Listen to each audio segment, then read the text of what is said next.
গত 24 জুলাই জাতীয় চলচ্চিত্র পুরস্কার প্রদান অনুষ্ঠানে প্রধান অতিথি হিসেবে উপস্থিত থেকে 2015 সালের চলচ্চিত্রের সেরা কলাকুশলীদের হাতে পুরস্কার তুলে দেন প্রধানমন্ত্রী। অনুষ্ঠান শেষে তার সঙ্গে দেখা করেন শিল্পী সমিতির সভাপতি মিশা সওদাগর, সাধারণ সম্পাদক জায়েদ খান, চিত্রনায়ক সাইমন, বাপ্পি চৌধুরী, চিত্রনায়িকা পূর্ণিমা ও কয়েকজন চলচ্চিত্র সাংবাদিক। এ সময় উপস্থিত ছিলেন তথ্যমন্ত্রী হাসানুল হক ইনু ও সরকারের উচ্চ পর্যায়ের কর্মকর্তারা। দেখা হওয়ার পর বাপ্পি সাইমনকে বুকে টেনে নেন প্রধানমন্ত্রী। নায়কদের প্রশংসা করেন তিনি। প্রধানমন্ত্রীর সঙ্গে সবাইকে পরিচয় করিয়ে দেন মিশা সওদাগর।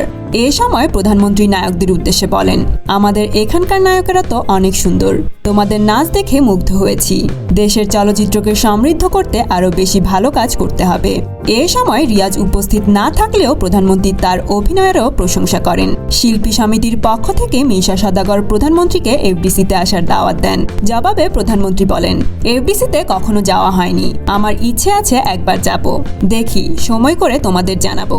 আমিও এফডিসিতে যেতে আগ্রহী। তো বন্ধুরা, এই ব্যাপারটি নিয়ে আপনাদের কি মতামত কমেন্ট করে জানিয়ে দিন।